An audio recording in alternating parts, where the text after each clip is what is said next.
day one of exposing black history because it literally didn't even happen. So we all know the story, right? 1955, Montgomery, Alabama, Rosa Parks, she's this tired seamstress. She refuses to give up her seat to this white guy after a long day's work because her feet hurt. She gets arrested for this, and then it sparks a bus boycott. She becomes the mother of the civil rights movement. She's now remembered as a brave hero who stood up to power. The entire thing was a planned publicity stunt from the beginning. By 1955, Rosa Parks was already an experienced left-wing activist. She and her husband were attending Communist Party meetings. Also, her husband owned a car.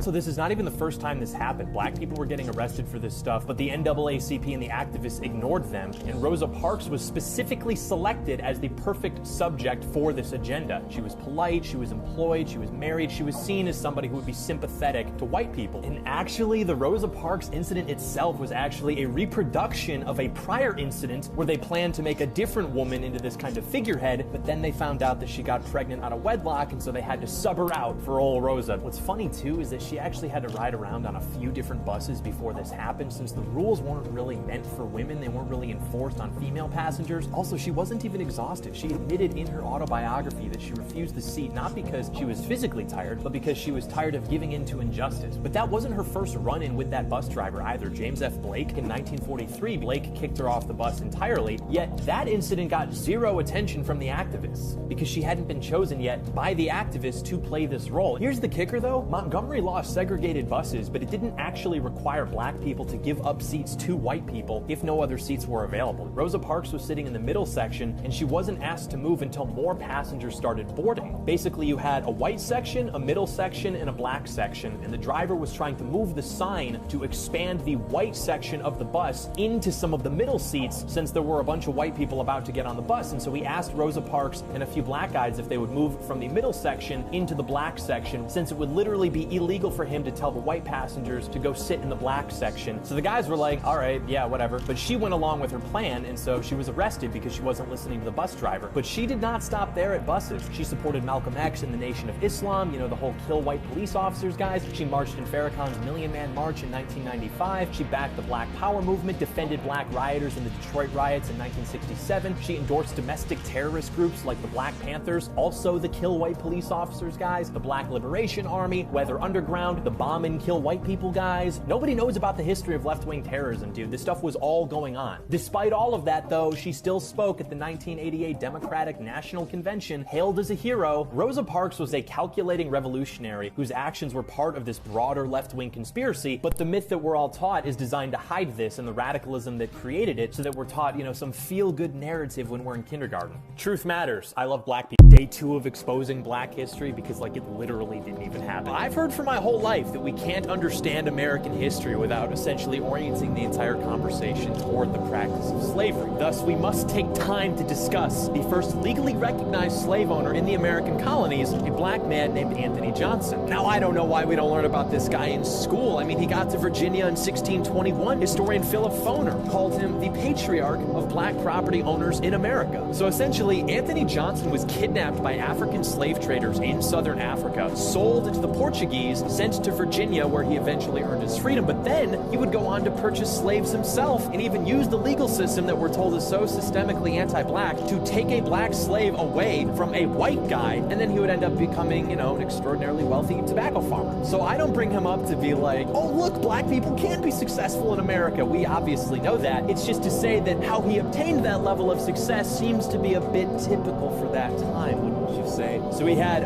5 indentured servants. He had 4 white guys and 1 black guy. A little bit of a sidebar on indentured servants. I don't know if you know this, but because indentured servitude was a temporary labor contract rather than lifetime ownership, like with slavery, they were often treated far worse than slaves were. They were worked harder, they were beaten worse, they were starved more because their masters had no long-term interest in their health, which is why the mortality rate of indentured servants was actually much higher than slaves. By the way, indentured servants in America, overwhelmingly white, just if we're keeping score. But the one black indentured servant that he had was a man named John Kaser. He claimed that his indentured servitude contract was only 7 years, so he wanted to leave, and his wife and his kids begged Anthony Johnson to let them go. But Anthony Johnson said, what are you talking about? There's no contract. I simply own you. So John Kaser leaves anyway to go work for this white guy on his plantation saying, hey, I'm a free guy now. Anthony Johnson literally chases this guy down and gets the courts involved to say, nope, I'm taking you away from this white guy. I actually own you for life. So because of Anthony Johnson, John Kaser became one of the first Africans in America enslaved for life as a result of civil suit rather than punishment. It's like literally on his Wikipedia page. That's what he's known for. Save me the crying about American racism when black people were literally enslaving other black people on American soil before George Washington was even born. Truth matters. I love black. Day 3 of exposing black history because it literally didn't even happen. But we've all heard about the slave trade in school, right? You had these Europeans running around the jungle, snatching up Africans, taking them across the ocean away from their black brothers and sisters who they were living with together in perfect harmony. Yeah, I had to watch Roots too. Problem is, it like literally never happened. Nobody had to go out of their way to find slaves in Africa. They were already there waiting in slave markets that were set up by African kingdoms which had been running for almost 1,000 years. But even when you look at the map of where these slaves were going, you've got all of this movement going to South America, you've got some movement in the Caribbean, and you got a little bit of movement, a little bit making its way up there to America. Apparently that's the one we're all supposed to talk about. Literally only 2 to 5% of these slaves ended up in America, but we're the only country that has to apologize for our history when we were just doing what everybody else was doing, except way less. And yeah, like it's our fault that Africans were establishing these markets to sell each other off in the first place. Before we had the transatlantic slave trade, we had the trans-Saharan slave trade, where these same kingdoms would sell African slaves to different Muslim countries in the Middle East, which, by the way, would famously castrate their African slaves, which is why today you don't have black populations in those countries. So the only thing that actually changed for the Africans was that instead of sending out other Africans across the desert, now they're just going out in boats. And the trade itself was mainly focused on an exchange of goods. African kingdoms would take the captured men and women from weaker and rival tribes, they would load them out on boats, and in exchange they were given various trade goods. What they valued most of all, though, apparently were guns and liquor, and apparently liquor especially. Apparently they wouldn't even bother talking to the Europeans unless they were given rum first. So this slave trade would go on until the early 1800s, until Britain and America both decided that they were going to make it illegal to trade slaves from Africa. And the Africans did not exactly like this. Kingdoms like Dahomey, you know, the one that the Netflix people made that like Black Queen girl boss movie about, yeah, that one, they continued to just trade slaves against the ban. So Britain staged the West African Naval Squadron specifically for the job of trying to stop Africans from enslaving each other, selling other Africans to places all over the world. And Britain spent decades trying diplomacy, helping the Kingdom of Dahomey to stop raiding and attacking other Africans, to get slaves by talking with their king, Gezo. The conversations basically went something like this: ahoy, it's me, a British guy. We find the practice of slavery to be quite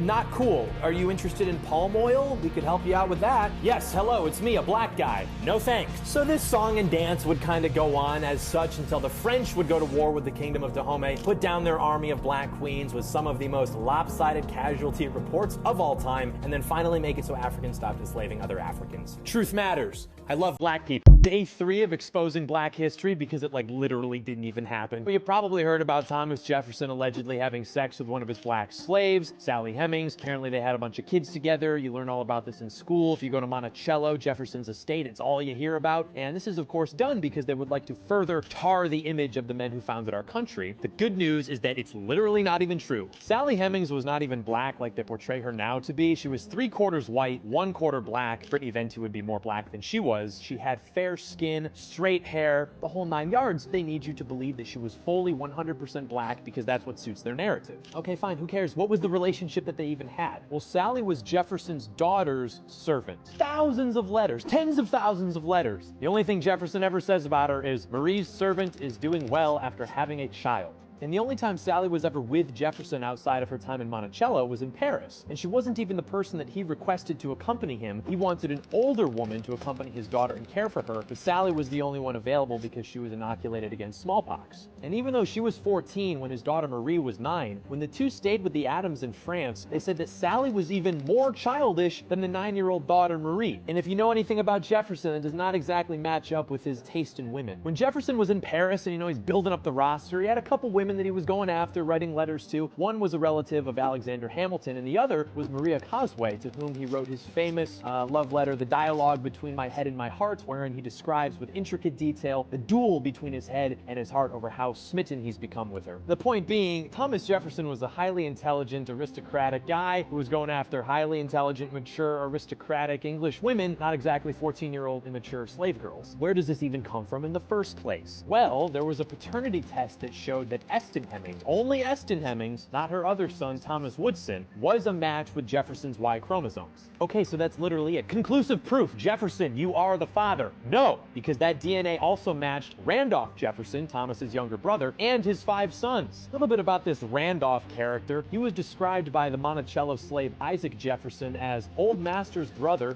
Mas Randolph, a mighty simple man, used to come out among black people, play the fiddle, and dance half the night. He was also known for going to bed with them after he was done playing. And wouldn't you know it, guess who was invited to come hang out at Monticello 9 months before Eston Hemmings was born? Randolph Jefferson and his kids. So who do you think is more likely to be the father? The sensitive young man who writes sappy love letters to English aristocrats and had to stay home for 2 days because he had a terrible headache after he embarrassed himself in front of a girl he liked? Or his brother who liked to get down, party with slaves, and was also known to have a little bit of an appetite for black queens? Day 5 of exposing black history, because it literally did not even happen. So we hear a lot of talk about how the white man just wants to keep the black man down, keep him under his control, under his oppression. That is not true. The opposite actually happened once, where you had a bunch of wealthy, influential Americans working to give black people their own country back over in Africa. The American Colonization Society. It was founded in 1816 with the purpose of giving free black people their own land and government where they could rule themselves freely. Even Abraham Lincoln supported it. Millions of dollars went into this to get them guns, supplies, construction materials, and passage to what would become Liberia. Its capital, Monrovia, was named after James Monroe, who had the federal government provide millions of dollars to start off the project. But when the Liberians arrived to land that had been set out and purchased, it wasn't long before they were attacked by some of the hostile tribes that wanted to stop them from colonizing, even though all parties on both sides were African. The Liberians were able to beat them, however, because of the weaponry provided to them by the United States. So by the mid-19th century, Liberia would declare its independence. It would adopt a constitution nearly identical to the United States, with the 2 exceptions being slavery is illegal, and the only people allowed to be citizens of the republic, vote, and hold office would be Negroes, which is to say the descendants of black Americans. It was the only country on the continent, alongside Ethiopia, that was not colonized by the Europeans, as it was being protected by America. Now, around the 1900s, Liberia would start to become almost a magical place in the mind of black nationalists in America, because you've got a land of free black people. They're never under the heel of the white man, they have civilization. What's not to like? Marcus Garvey, who was the head of the Universal Negro Improvement Association, or